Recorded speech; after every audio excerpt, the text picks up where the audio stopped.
안녕하세요. 알찬 방송 그리고 밝은 방송 여러분과 함께하는 최후의 오크의 경제 이야기입니다.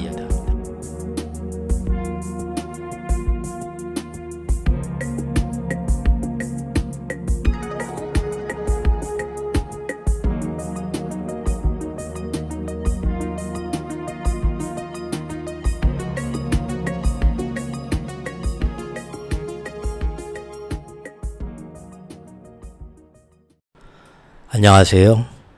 네, 이제 정말 여름의 끝자락으로 달려가고 있고요. 며칠 안에 가을 절기인 9월이 이제 곧 시작되려고 하고 있습니다. 그리고 우리의 민족 명절인 한가위, 추석도 이제 얼마 남지 않았습니다. 지금 무더위가 끝까지 기승을 부리고 있지만 그래도 이제 조만간 하나 둘 가을 냄새가 여기저기서 정겹게 하나하나 실려오지 않을까 기대해 봅니다. 요즘 미국 자산시장을 보면 너무 단기간에 극과 극으로 마치 조울증 환자처럼 급변하면서 얼핏 보면은 중장기적 추세가 도대체 어느 방향인가 가늠하기가 너무 어려운 시장 같기도 한데, 사실은 얼마 전부터 우리가 꾸준히 보고 있던 그 모습에서 거의 변함이 없는, 조금 과장해서 얘기하면 조금 김 빠지고 지루한 그런 모습으로 보입니다. 이미 지난 한 달간 7월 말부터 7월 중순부터 지금 8월 말까지 한 달 넘게 만들었던 여러 영상들에서 꾸준한 하나의 일관된 흐름을 가지고 계속 반복해왔던 이야기지만, 이제 여러 가지 내용들 상당히 좀 복잡하고 또 일반적인 경제 기사나 이런 언론에서 나오는 소리가 아니다 보니까 조금 여러분들한테 생소할 수 있으니까 한 번 더 굳이 반복해서 오늘 되짚어 보겠습니다. 그리고 바로 지난 8월 13일에 약 보름 전에 만들었던 영상 중에 이런 내용이 있었죠. 상위 1% 세력들이 받아보는 경제 보고서 1탄 해가지고 이렇게 전체적인 흐름, 그 다음에 엔캐리 공포가 시장에서 어떻게 임플란트 되고 있는가, 유럽과 중동 전선은 어떤 의도를 가지고 지금 어떤 식으로 더 강화되고 있는가, 여기까지 살펴보고, 그 다음에 이제 자산시장에서 한번 큰 출렁임이 있었는데 그 플랜 B, 마스터 플랜 B를 위해서 보따리들을 하나하나씩은 풀어가려는 그런 시작점으로 저는 파악을 하고 있는데, 그것을 과연 세력들은 시장에서 이걸 어떤 의미를 가지고 이런 짓들을 벌리고 있는가를 다음 편에 살펴보겠다고 제가 예고를 살짝 하고, 그 이후로 또 이거저거 하다 보니까 또 열정이 식어서 원고만 써놓고 안 하고 있었는데, 그거를 오늘 이어가지고 그 내용까지, 경제보고서 2탄이죠. 그것까지 한번 보는 시간을 가져보도록 하겠습니다.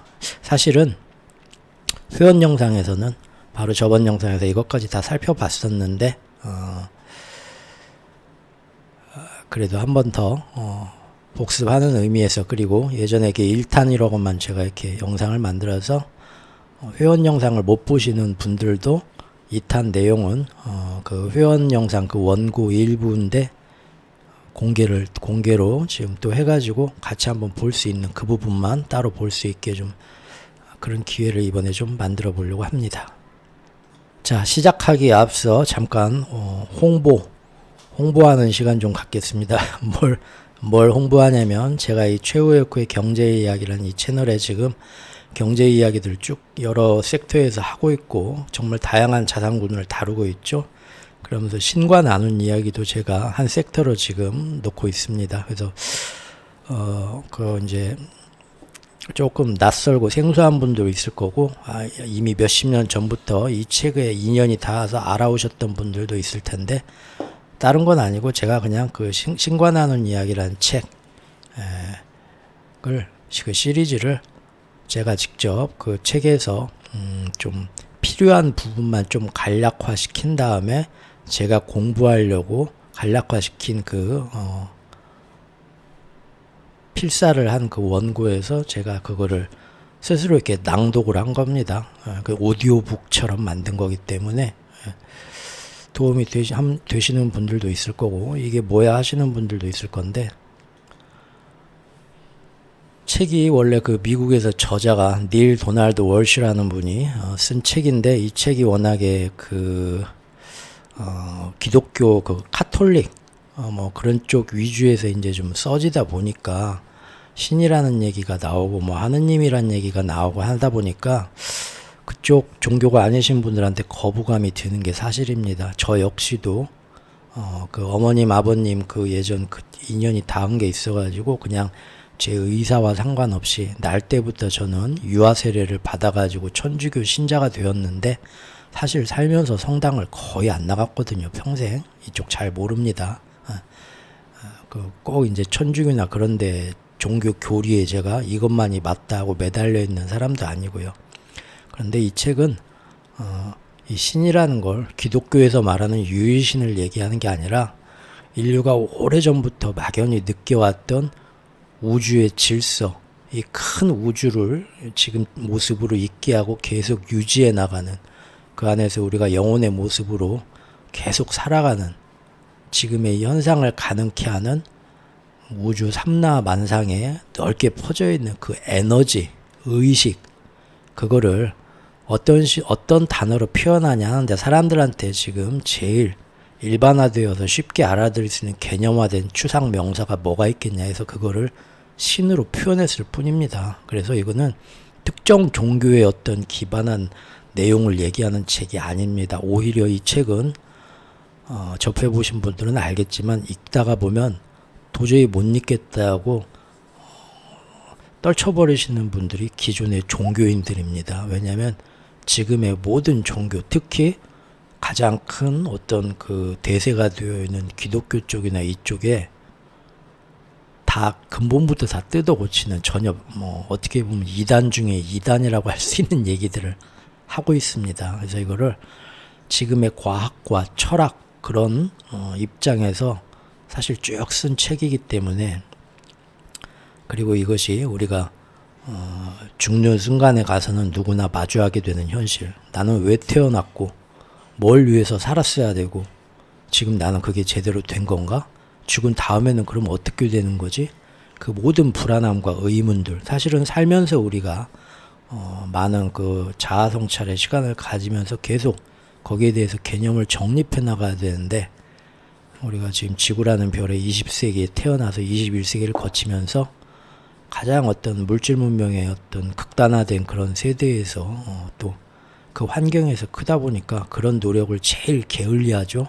그 어떤 때보다도 물질적인 그런 자기의 자산과 육체적인 그런 안녕, 그런 것만 극단으로 추구하고 그 반대에 되는 것은 전혀 균형을 1도 안 맞춰주는 그런 것이 보편화된 사회에서 살고 있습니다.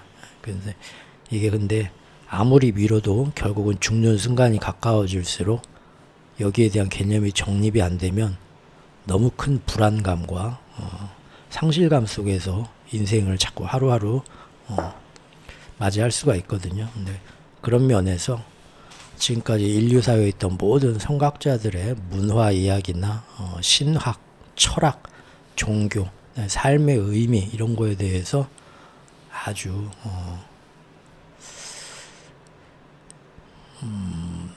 앞으로의 큰 환란이 만약에 닥쳐온다고 하면 그 이후에 그 환란을 우리가 어떻게 받아들이면서 또 나름 그걸 마음 공부하는데 또 우리가 활용할 수도 있는가 하는 그런 단계까지 쭉 얘기가 되는 굉장히 저는 좋은 철학책이자 인문학 책이라고 봅니다.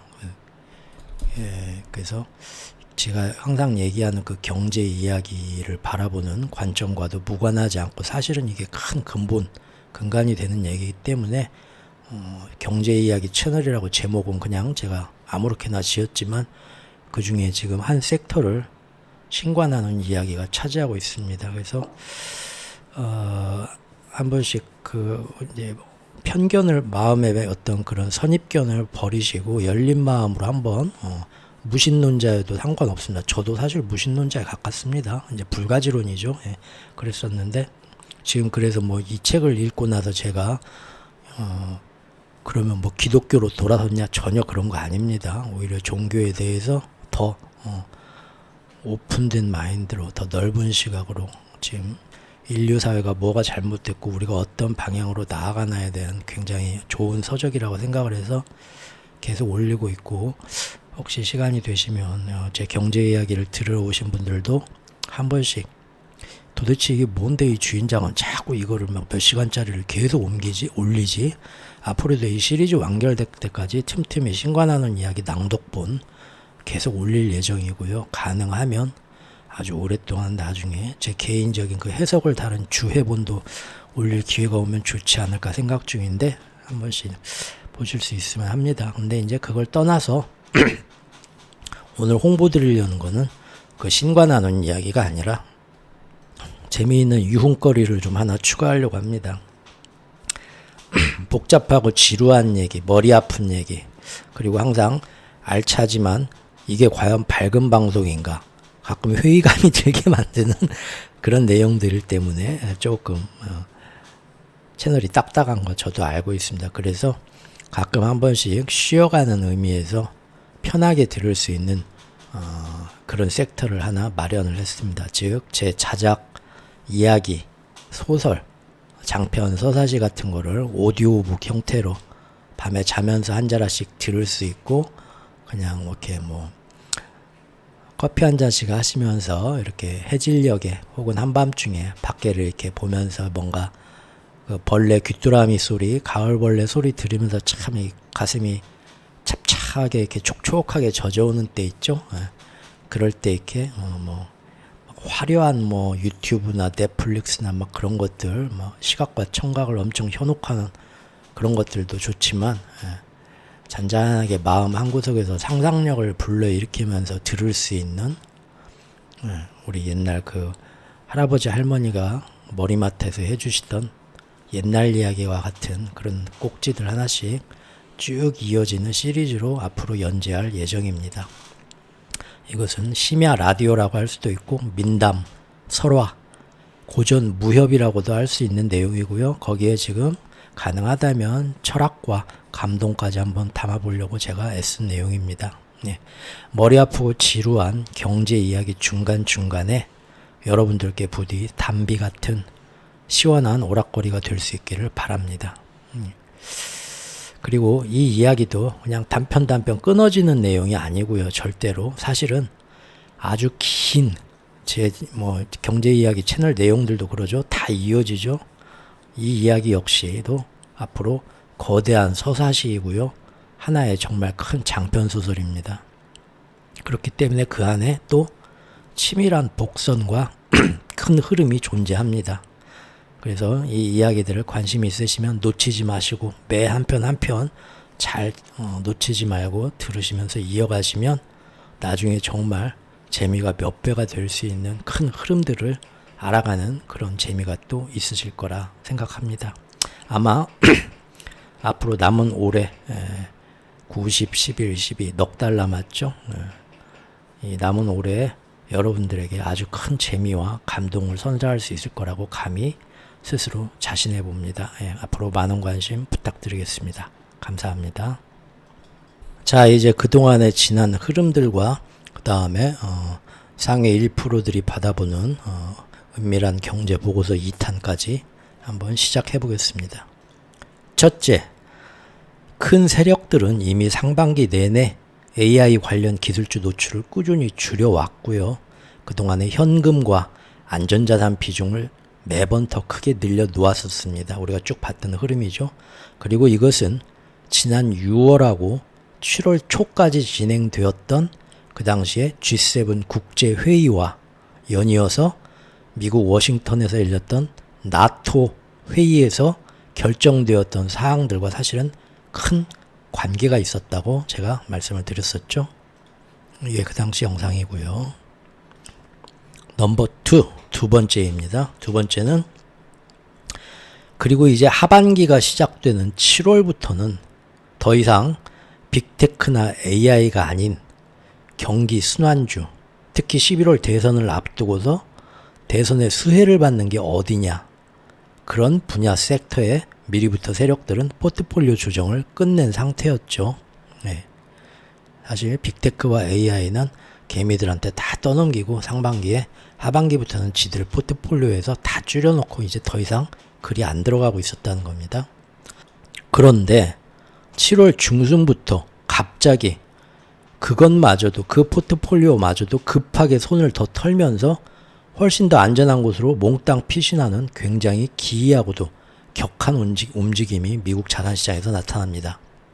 그래서 제가 그때 분명히 이거 뭔가 있다. 시장에서 얘기하는 게 다가 아니다. 그래서 우리 살펴봤었죠. 그리고 그로부터 며칠 딱 지나니까 아니나 다를까, 중동 전선과 우크라이나 전선에서 더 뭔가가 심각한 양상으로 발전하는 사건들이 딱 터졌죠. 그 주말에. 그게 뭐였나요? 이스라엘에서는 골란고원 사태가 일어나가지고 다시 한번 전면전으로 확대시키려는 움직임이 나타났고, 우크라이나 전선에서는 그 전까지 중재국에서 평화협상, 휴전협상을 해보자 말을 했다가 바로 갑자기 뒤통수 치면서 우크라이나가 러시아 본토로 지금 기습 침투 작전을 그때부터 벌였죠. 예, 그 모습이 그때 주요 G7 국가들, 미국이나 일본 이런 나라들이 자기 금리를 결정했던 금리 슈퍼위크에 터졌던 전면전의 위험이었습니다. 근데 이미 세력들은 어떻게 그 정보를 미리 알고 이 일이 터지기 열흘 전부터 이미 피신을 완료했었다라는 거였죠. 다음 세 번째는, 그러나 이런 흐름을 자산시장에서는 원래부터 이러한 국제정세, 전쟁 이런 변화에는 크게 신경을 쓰지 않았죠. 오직 거기에서는 미국의 금리 정책이 어떻게 될 거냐, 그리고 미국 경제가 연착륙으로 갈 수 있냐, 여기에만 비추어서 모든 걸 해석하려고 했기 때문에 당시 일어났던 이러한 급격한 변화들을 그렇게 자신들의 어떤 장사 속에 맞게 해석하려고만 분주히 움직였고, 그래서 뭐 때문에 이렇게 시장이 흔들리고 있냐를 자산시장에서는 결국 뭘로 그거를 해석했냐, 엔캐리가 청산되어서 다시 엔화가 일본으로 돌아간다는 엔캐리 청산 괴담, 이거를 가장 적절한 해석으로 간택받게 되죠. 이제 다음 넷째 흐름은, 자, 시장은 그런데 7월 하순에도 계속해서 시장이 이유 없이 아주 크게 덜컹덜컹 빠지면서 뒤숭숭한 분위기를 연속적으로 나타냅니다.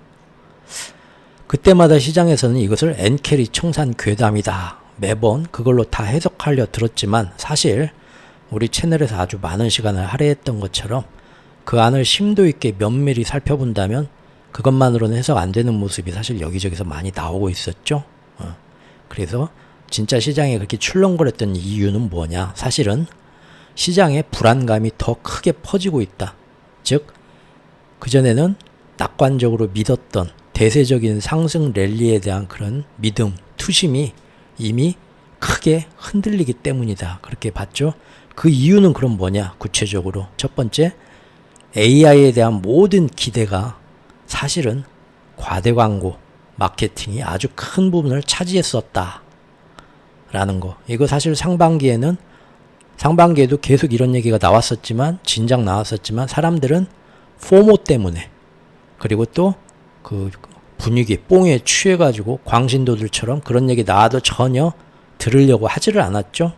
그랬는데 이제 1분기, 2분기 지나면서 3분기 오니까 이제는 진짜 이거 과대 광고고 그렇게 금방 돈도 안 되고 앞으로 이렇게 돈이 된다는 보장도 사실 점점 50대 50?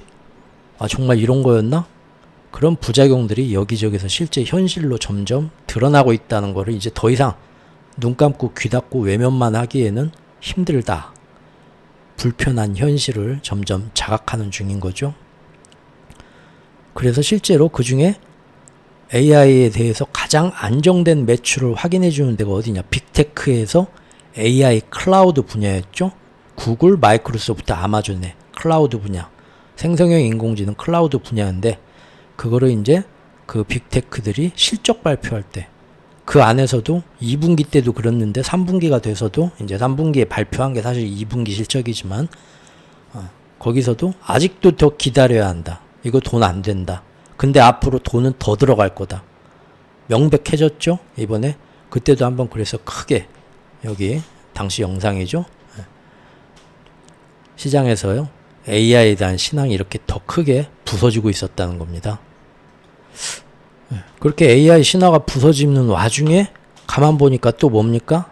큰 세력들은 이미 가만 보니까 자기들끼리 이 분야에서 일찌감치 열심히 몇 개월 동안 다 팔아치우고 빠져나가 버렸고, 더구나 지난 7월 중순부터는 갑자기 뭐가 막 덜컹덜컹 더 크게 깊숙이 막 시장에서 다 팔아치우고 빠져나가면서 나머지 남아있는 세상 물정 모르는 대부분의 투자자들은 왜 갑자기 이러지? 앞으로 다 미국 금리 인하하고 좋은 일만 생길 건데, 터널 끝을 드디어 빠져나오는 제일 좋은 때인데, 모두가 고대했던 때인데 왜 다들 도망가지? 이해가 안 되니까 불안하죠. 그런데 거기에 마침 이제 시장에 뭐가 돕니까? 엔캐리 괴담까지 돌기 시작하는 거죠. 엔캐리 청산이 된대. 어디서 얼만큼 될지, 언제 닥쳐올지 몰라. 너 자고 있는 사이에 덮쳐올 수도 있고, 언제 대지진이 일어날지 모르는 것처럼 불안한 거죠. 언제 시장이 또 갑자기 크게 빠질지 모른다는 불안감까지 더해져 가지고 이제 시장 심리를 흔들고 있었기 때문입니다. 그리고 다음 다섯 번째 흐름을 보면, 그런데 7월 31일이 돼가지고요, 일본 중앙은행 BOJ에서 깜짝 서프라이즈 금리 인상 발표를 합니다.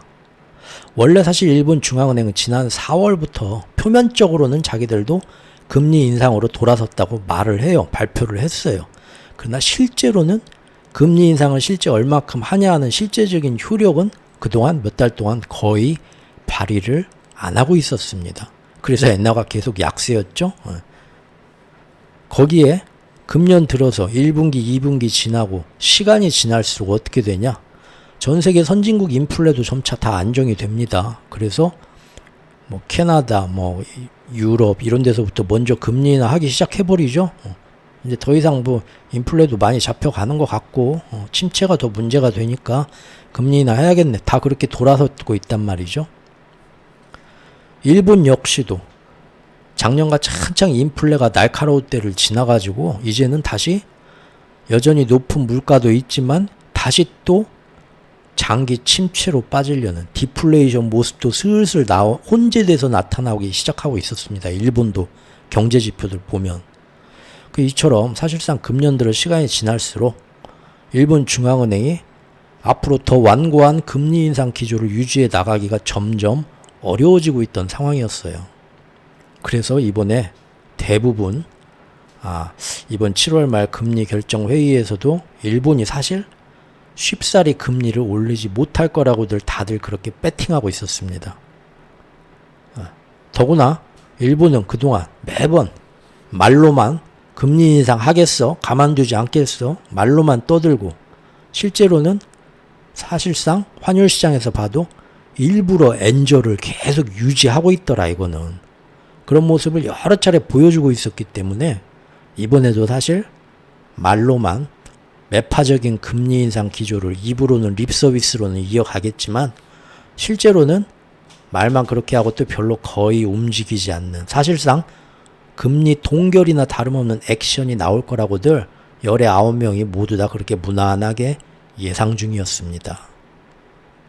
그런데 막상 뚜껑을 열어보니까 위에다가 일본의 단기금리를, 그전에는 0에서 0.1% 수준이었는데 이제는 0.25%로 올린다고 딱 발표를 해버렸죠. 그러면은 거의 서양은행에서 서양중앙은행으로 따지자면 이거는 베이비 스텝도 아니고 거의 빅 스텝입니다. 상당히 한 번에 갑자기 높게 올리는 시기예요. 거기다가 일본 국채 금리도 뭐 그전에는 일드 커브 컨트롤, 거기 이제 자기들이 개입을 해서 일본 국채를 이렇게 매입하는 그런 거를 내가 하고 싶은 만큼만 하겠다, 엿장수 마음대로, 이런 식이었는데 이번 발표는 보니까 단계적으로 몇 달 뒤에까지는 여기까지 올리고 그 다음 몇 달 뒤에까지는 또 저 위에 라인 저까지 올리고 딱딱 계단식으로 올리겠다고 아주 이래도 이렇게 저렇게 엿장수맘이 아니라 확실한 그 목표를 가지고 단계적으로 올리겠다는 국채 매입 축소 계획도 그날 발표를 했습니다. 국채 매입 축소 계획이라는 것은 사실상 미국 연준으로 따지자면 양적 긴축 QT에 해당하는 거죠.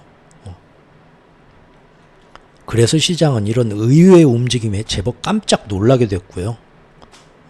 이것은 무엇보다도 지난 2주간 시장에서 그 전 2주 동안 시장에서 가장 집중하고 있던 악재, 즉 7월 중순부터 7월 말까지 시장이 놀래고 있던 게 뭐냐? 엔캐리가 청산돼서 돌아간대. 그런 얘기가 스근스근 막 시장에 퍼지고 있었는데 일본 중앙은행이 깜짝 금리 인상으로 아주 강경하게 돌아서고 나오니까 이 엔캐리 청산 괴담에 불에 기름을 끼얹게 됩니다. 아주 난리가 나게 됩니다. 왜냐하면 일본의 금리가 올라가는 거죠. 일본의 금리가 아주 낮아야 엔캐리가 활성화되는데 일본 금리를 앞으로 이만큼 갑자기 올려버리고 앞으로도 계속 더 올리겠다고 하니까 싼 일본 엔화를 가지고 밖에서 해외에서 장사하던 돈이 허겁지겁 다 돌아온다는 거죠. 그런데 그거 하나뿐이 아니었습니다. 7월 말에 그런 일이 있었는데 바로 이어서 그 다음날 8월 1일과 2일 이틀에 걸쳐 미국 시장에서 또 다른 사건이 터지죠. 뭐냐? 깜짝 놀랄 아무도 예상 못할 고용지표가 나오게 됩니다. 지금까지 미국의 모든 지표들, 특히 고용지표 같은 거 굉장히 아름답게 치장되어 나와가지고 이거 아무래도 조금 마사지 받은 거 아니냐? 자꾸 그런 의혹이 점점 더 나오고 있는 그 정도로 아름답게 나오고 있었는데 갑자기 8월 1일과 2일의 미국 경제지표가 이번에는 화장 하나도 안 해가지고 완전히 쌩얼로 민낯으로 이게 누구야? 우리 마누라가 맞나? 할 정도로 굉장히 안 좋게 나왔죠. 마치 사실상 미국에 이미 경기 침체 온 거 아니야? 할 정도로 안 좋게 나왔다는 겁니다. 이것은 미국에 당장이라도 지금 당장 내일이라도 긴급 회의를 해가지고 금리 인하 당장 실시해야 된다. 그것도 찔끔찔끔 하지 말고 단번에 아주 크게 빅컷으로 이런 여론들까지 나오게 만들었고요. 마침 그 하루 전에 일본 중앙은행은 깜짝 금리 인상에 나섰었죠. 근데 미국은 당장 이제 얼른 금리 인하 해야겠다. 이런 기조가 되니까 두 개가 딱 콜라보가 되면서 어떻게 됩니까? 일본 금리는 더 올라가는데 미국 금리는 더 빨리 내려야 돼.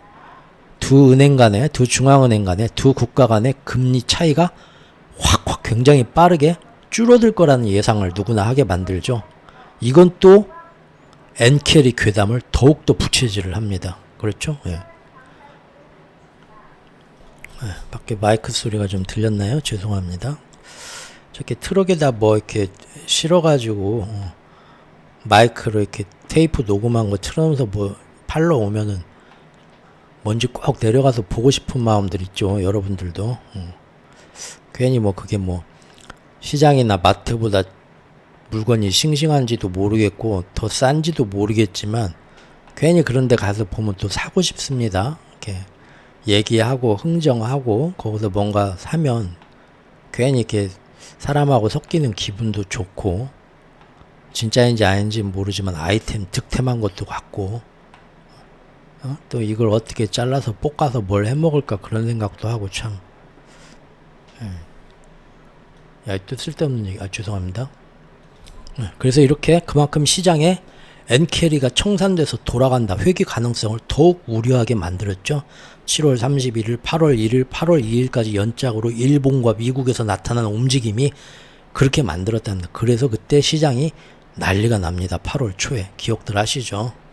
즉 시장은 바야흐로 눈에 보이지도 않는 괴물, 그 실체조차 불분명한 마치 전설 속의 투명 드래곤 같은 엔캐리 청산 괴담에 혼비백산하게 되면서 서로 먼저들 나부터 도망가야 돼, 나부터 여길 빠져나가겠어 하면서 급격하게 다 매도 버튼 누르고 도망가는 양상이 나와버리게 됩니다. 그러나 이것은 그때 다들 난리칠 때 우리는 그때 얘기했었죠. 이거 겨우 사실 한두 번 나온, 지금까지 계속 좋게 나오다가 한두 번 갑자기 이상하게 나온 경기 지표 때문에 당장 미국이 경기 침체로 확실히 가고 있다 판단하는 건 너무 이른 예측이고 너무 무리한 예측 아니냐. 그렇죠?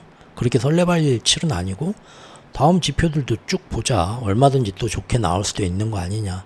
그 얘기를 했었고 또 엔캐리라는 것 자체가 그냥 7월 중순부터 엔캐리 얘기 나올 때부터 저는 굉장히 이 엔캐리를 씹고 뜯고 맛보고 즐기고 다 그냥 아주 어디서도 여러분들이 들을 수 없는 그런 굉장히 심도 있는 경지로 완전 철저 해부를 했었죠.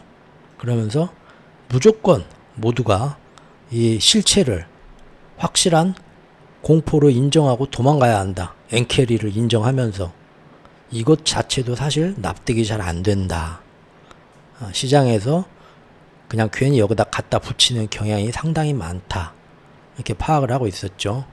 그리고 시장이 이렇게 흔들리는 건 사실은 이미 큰 손들이 훅 다 버리고 많이 빠져나가가지고 기반이 약해진 이 시장에서 이제 남아있는 사람들은 누굽니까? 단기 투자하는 헤지펀드들, 단타 치는 애들하고 또 세상 모르고 그냥 아직도 인공지능이 최고야 믿는 여러가지 앞으로 이 금리 나하고 하면 이제 시장에 그런 얘기만 계속 들으면서 세뇌된 사람들끼리 수싸움이 이제 진행되던 와중이죠.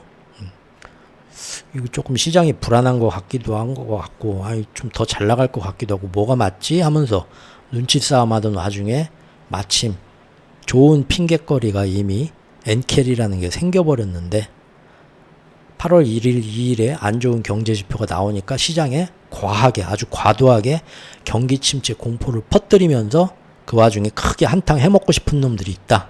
그 놈들이 시장 분위기를 일부러 더 크게 움직이고 있다. 이렇게 우리가 봤었죠.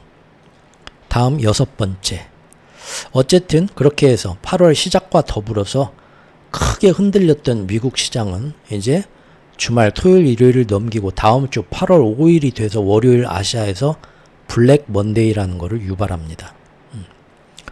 시중에서는 당시에 미국의 경기 침체 공포가 태평양을 건너와서 엔캐리 공포하고 맞물려 가지고 전 세계 자산 시장에 이제 큰 격동을 가져오고 있다. 난리를 쳤었죠. 막 사이렌 울리고 사이드카 발동하면서 사방에서 극동 아시아에 난리가 났었죠. 그런데 사실 이것은 전 세계 자산 시장의 격동이 아니고 결국은 어디에서만 일본, 한국, 대만 시장에만 국한된 움직임이었고요. 그것은 실상 그 모습은 그때 우리가 살펴봤지만 국제 정세와 더 관계가 깊었다라는 거죠. 또한 당시 엔캐리로만 해석하면 말이 안 되는 것들이 많이 나왔었죠. 특히 환율 시장과 국채 시장의 움직임 일일이 다 하나하나 짚어가면서 분석했었죠. 그리고 이게 실제로 그로부터 이틀, 3일 정도 있다가 월가의 기사들 보면 저만 그런 게 아니라 많은 일부 전문가들에 의해서 환시장과 국제시장 이런 거 엔캐리하고는 도저히 들어맞지 않는다. 이게 다가 아니다. 퍼펙트 스톰이다. 그런 얘기도 결국은 뒤에 나오는 것도 다 나중에 우리가 기사로 살펴봤었죠. 그래서 우리는 그때 이미 우리가 다 예상했던 거 지금 시장에서 나오는 거 만화경을 들여다보듯이 이제 좀 여유 있게 지켜봤었죠. 그리고 그래서 그날 8월 5일 월요일 날 역시나 난리가 날 것 같더니 그날 저녁부터는 유럽과 미국 시장은 선물 시장에서 푹 떨어지는 게 다시 쫙 끌어올리고 말아 올리면서 만회하기 시작했고요. 그래서 사실 그 전주에 있었던 엔캐리 괴담과 미국발 경기 침체의 공포는 이것은 아직은 사실이라기보다는 환상이고 사실은 누군가가 그런 소문을 더 크게 심각하게 퍼뜨리면서 그 와중에 개미들 상대로 한탕 해먹고 싶었던 놈들 그런 일부 기관들의 움직임이 크게 작용했었던 거라는 것도 나중에 2, 3일, 3, 4일 뒤에 나온 기사 보니까 어떻습니까?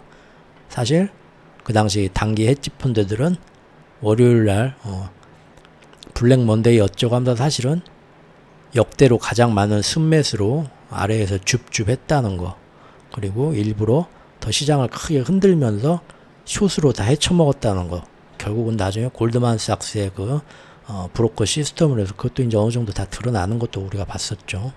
다음은 7번째입니다. 7번째는 어떻게 되냐?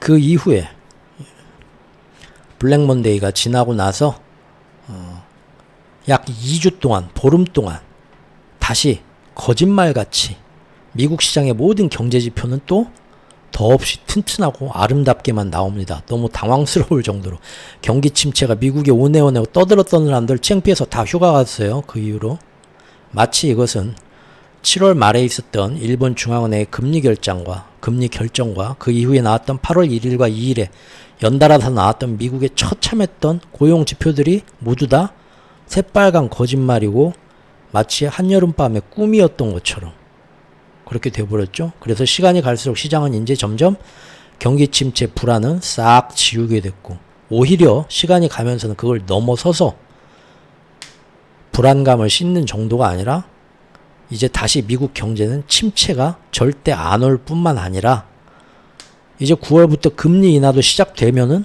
덕분에 더 크게 날아갈 수 있다는 노랜딩 신화까지 다시 나오게 됩니다.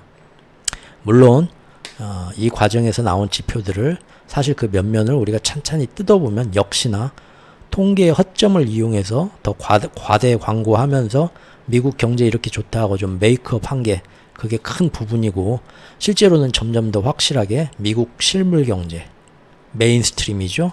거기에서는 둔화되는 양상이 하나둘 이제 더 이상 상반기 때는 열심히 옐런이랑 이렇게 숨겼지만 이제는 그거 숨기지 못하고 계속 튀어나오고 있음을 알 수 있는 내용들인 것도 짚어봤었습니다. 그리고 엊그제까지 실제로 시장은 완벽한 V자 반등을 이루어냈죠. 8월 초부터 쭉 떨어졌던 걸 다시 쭉 끌어올려서 V자 반등을 이루어냈습니다. 8월 한 달 동안. 하지만 겉모습은 그렇게 완전 회복된 것 같지만 그 내면을 살펴보면 그렇게 낙관적이지도 않다는 거 우리 살펴봤었습니다.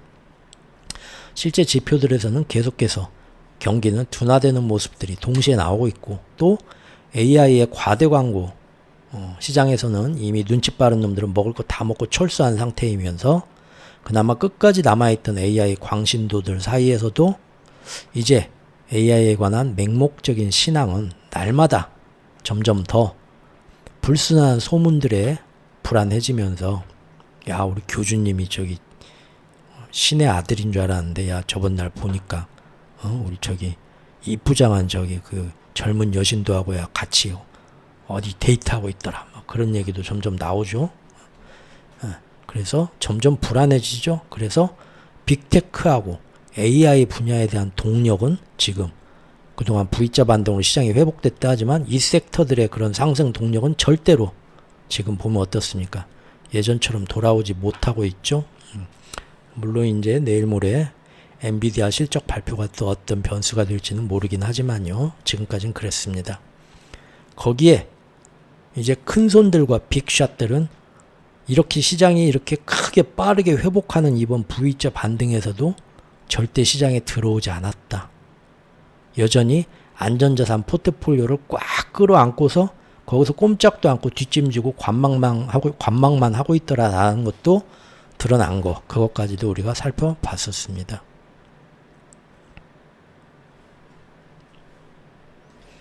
그러나 어쨌든 이로써 다시 시장에서는 8월 초에 일시적 의혹과 두려움을 다 씻어버렸고요. 반대로 이제 미국에서 이제는 인플레이션도 성공적으로 다 잡아간 것이나 다름없고, 그 와중에 그런데 신기하게도 고용은 전혀 망가지지 않았더라. 이거는 제일 잘한 거죠. 100점 만점이죠. 가장 완벽한 결론에 가까워지고 있다라는 내러티브가 8월 한 달 동안 쫙 형성이 됩니다. 결국 이 얘기는 뭐냐? 지난 2년 동안 정말 욕 많이 얻어먹었지만 결국에 결과는 뭐냐? 바이든 행정부하고 미국 연준의 방향이 옳았다. 이런 평가를 받게 해주는 것이죠. 그럼 7월 말과 8월 초에 있었던 그 자산시장의 깜짝 출렁임과 해프닝들은 도대체 무슨 의미를 지닐까요? 이제 그게 드러났죠? 뭐냐? 바로 그 해프닝들 덕분에 지금 시장에 형성된 내러티브가 뭔지 한번 살펴보십시오. 뭐냐면 바로 현재 미국 경제는 더할 나위 없이 좋다.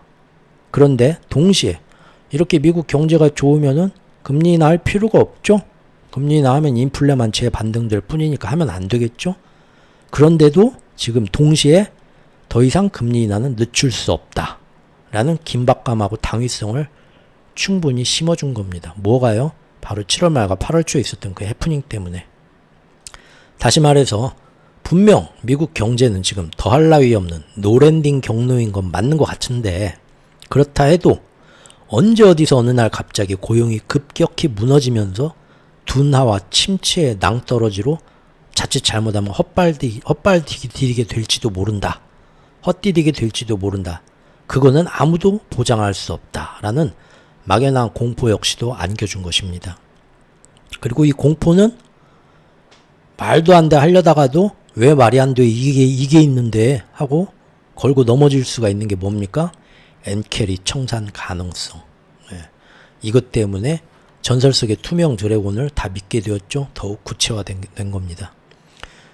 그래서 결과적으로 지금 미국 경제는 아주 아름다운 연착륙 경로로 가고 있는데, 그런데도 거기에 굳이 또 다음 달부터는 9월부터는 금리 인하는 무조건 확실히 시작해야만 하는 이 두 가지 서로 말이 안 되는 상반된 움직임을 동시에 지금 진행시키고 있는데, 거기에 대해서 아무도 토를 안 달죠. 그냥 그래야죠 모두가 공감하고 있죠. 100%. 야, 이런 기이한 일이 가능해진 겁니다. 그리고 지금과 같이 형성된 이 내러티브, 이 흐름에서 누가 제일 수혜를 받냐? 다름 아닌 미국 민주당 대통령 후보의 뉴페이스 카말라 해리스다 이거죠. 카말라 해리스의 처음 신선한 돌풍은 그 전에 이제 총알 사건, 그 암살 시도 사건으로 크게 부상하면서 대세로 자리 잡던 트럼프의 위상을 슬슬 위협하기 시작하더니, 이제 그녀가 정식으로 민주당 대선 후보로 확정되던 게 바로 저번 주까지의 민주당 전당대회였죠. 그 전당대회가 있게 되는 지난 한 달 동안 해리스가 후보로 교체된다라는 얘기 나오고 직접 시장에 뛰쳐나오면서 지난주에 있었던 전당대회에서 확실한 민주당 대통령 후보로 당선되는 그 지난 한 달의 흐름에서 그녀가 사실은 바이든의 교체 선수로서 앞으로 미국 경제 부분에서 지고 가야 될 큰 약점이었던 부분들, 즉 뭡니까? 미국은 아직도 인플레가 여전히 안 잡혔다. 그런데 서민 경제는 더욱 팍팍해졌다. 그런데 그 와중에 돈은 엄청나게 풀어서 미국 부채는 엄청나게 더 크게 늘어나기만 했다 등등. 사실 그동안 민주당과 바이든이 펼쳤던 정책, 바이든 노믹스 경제 정책 실패, 그 실패 책임에 대해서 이제는 해리스가 후보로 교체 선수로 나왔으니까 해리스가 거기에 대해서 욕을 먹고 책임을 져야 되는데, 지난 한 달 동안 저번 주에 전당대회까지 해리스한테는 단 한 번도 이런 경제 실패 책임에 대한 얘기가 한 번도 거론되지를 않는 그런 좋은 흐름을 가져왔습니다. 거기에 이제 저번 주에 마침 또 민주당 전당대회하고 동시에 같은 날짜에 이루어진 게 뭡니까? 파월의 잭슨홀 미팅 연설이었죠. 그 금년도 잭슨홀 미팅의 서두 연설에서 파월이 직접 나서가지고 뭔 얘기를 해줬냐면 9월 금리 인하 확실히 시작하겠다. 확인 사살을 해줬죠. 그것이 바로 그 전날에 해리스의 대관식이 있었는데, 그 다음날 잭슨홀 미팅에서 파월이 또 그렇게 확인 사살을 해준 겁니다. 그래서 결국 경제 문제 지금 심각해. 해리스 네가 너도 부통령으로서 다 경제 망쳐놔서 욕을 하려고 해도 욕을 할 구실이 없어져 버리죠. 최상의 분위기를 맞춰준 거고, 거의 해리스의 대관식에 맞춰갖고 최고의 용비어 청가를 불러준 셈이 되었죠. 이제 그녀는 이처럼 미국 연준과 파월의 막강한 지지를, 지원 사격을 받으면서 가장 좋은 경제 환경에서 앞으로 트럼프하고 본격적인 싸움을 시작할 수 있게 되었습니다. 즉 미국 경제가 튼튼한 고용과 함께 노랜딩 연착륙의 아름다운 결과로 가는 와중에 사실상 이제 그런데 9월에는 금리 인하까지 그 위에다 더해준다 이거죠. 그러면서 앞으로 경제나 이런 걸로 인해 갖고 해리스가 다 망쳐놨네, 바이든 옆에서 같이 똑같이 망쳐놨지 뭐, 그런 위험은 피하게 되고 도와주게 된 것이죠. 결과적으로 파월은 이처럼 우연처럼 민주당과 해리스의 가장 좋은 결과를 만들어 주었지만, 우연인 것 같지만, 또한 이것이 대선 전에 미리 금리 인하를 해주게 되면은 이 파월이 민주당 도와주려고 그러네, 친민주당 우호적이네, 정치적인 편향성을 띠고 있네, 파월이 저기 해리스 당선 도와주려고 이렇게 금리 인하 안 해도 되는 걸 하네, 그런 비난도 전혀 안 받게 되었습니다. 이번에. 그게 어떻게 가능했을까요? 결국은 따져보면 이 모든 것은 뭐 때문에 가능했다? 7월 말 일본 중앙은행 우에다의 움직임과 그리고 그 다음 날부터 연이어 터져 나온 8월 초에 미국 경제 지표들 덕분이었던 겁니다. 즉 일본 중앙은행과 미국 연준의 또 어떤 짬짬이로 특히 그 안에서 엔켈이 청산될 거라는 와타나베 부인 괴담이 또 중앙은행들의 그런 협조를 통해서 일어났던 이 일련의 흐름 때문에 모든 게 가능했었다 이거죠. 즉 그때 해프닝 8월 초 7월 말 8월 초에 있었던 그 해프닝은 모두가 결과적으로 지금 뚜껑을 열어보니까 저번 주까지 완료되었던 이번 민주당 전당대회와 해리스 대관식에 딱 맞춰가지고 연준과 경제 정책이 그녀를 가장 띄워줄 수 있을 만큼 띄워주는 그런 당위성을 전혀 어떤 정치적 비난도 받지 않고 가능하게 만들었더라 이겁니다. 여기까지가 흐름이고요. 이제 다음은 세력 보고서 2부인데요. 이제 대선은 미국 대선은 얼마 안 남았지만 아직 승부는 아무도 모릅니다. 그리고 여전히 트럼프가 당선될 가능성도 굉장히 높은 확률로 지속되고 있습니다. 그렇다면 이번 화폐 전쟁에서 마스터 플랜을 가장 우위에 두고서 국제 정세를 가져간다는 이 기축통화 세력들로서는 지금부터 역시나 트럼프가 당선될 가능성을 염두에 두고 플랜 B의 보따리를 하나둘 풀어놓기 시작해야만 한다는 거죠. 시기적으로. 이거 그 전에 살펴봤던 거죠. 그걸 위해서 우리가 지금 수면 밑의 경제, 즉 지정학적 불안을 야기시킬 전선의 위험들을 점점 더 열심히 세팅을 해놓는 걸 쭉 보아왔고요. 동시에 이제 수면 위의 경제, 자산시장에서는 지금처럼 엔켈이 공포를 이용해서 일본 중앙은행의 움직임과 미국 연준의 움직임을 콜라보레이션 하면서 또는 가끔 하나씩 쏟아져 나오게 될 어쩔 수 없는 혹은 일부러 내놓는 위험한 미국의 뜻밖의 경제 지표들 그런 것들 하나 둘 나오면서 8월 초에 있었던 것처럼 한 번씩 자산시장을 크게 흔들면서 그때마다 시뮬레이션 데이터가 모인다는 거죠. 즉 그로 인해서 어느 금융의 어느 섹터에서 더 크게 사람들이 공포가 유발되는가, 그로 인해서 실제로 그래서 신용 경색의 위기까지 가져올 수 있는가, 이런 데이터들 다 모으고 있겠죠. 착실히. 그리고 이제 앞으로 트럼프의 당선 가능성이 높아질수록 혹은 그의 낙선 가능성이 불투명해질수록 이 세력들의 행보는 점점 더 마스터 플랜 B를 향해서 한 발 한 발 더 다가가려고 하지 않을까, 그런 의혹의 눈길로 관찰하면 될 것 같습니다. 다 해드렸습니다. 지금까지 한 얘기가 바로 상위 1% 세력들이 받아보는 경제보고서 2탄의 내용, 방금 전까지 이 흐름을 다 통해서 얘기한 게 다입니다. 그리고 여기에 대해서 좀 더 좀 자세하고 친밀하게 써놓은 원고는 저번 그 회원 영상에서 한번 다뤘었는데 그 부분만 또 이제 발췌를 해가지고 모두가 볼 수 있는 원고로 지금 블로그에 그 부분만 또 공개를 해 놓겠습니다. 뒤에 나오는 이 내용입니다. 뒤에 쭉 기사들하고 해가지고 지금 최근에 일어난 내용인데 이것도 한번 그래서 보시고 싶은 분들은 블로그 와서 보시면 되겠습니다. 네, 여기까지 내용 들어주신 분들께 감사드리고요. 또 슬슬 이제 가을 냄새 하나하나 오면서 한가위로 가는 와중에 저도 여러분들 잠깐 머리 식히고 옛날 그 상상력과 감성으로 돌아갈 수 있는 새로운 또 심야 라디오 방송 시리즈로 조만간 한 편 한 편 그것도 풀면서 찾아뵙겠습니다. 감사합니다.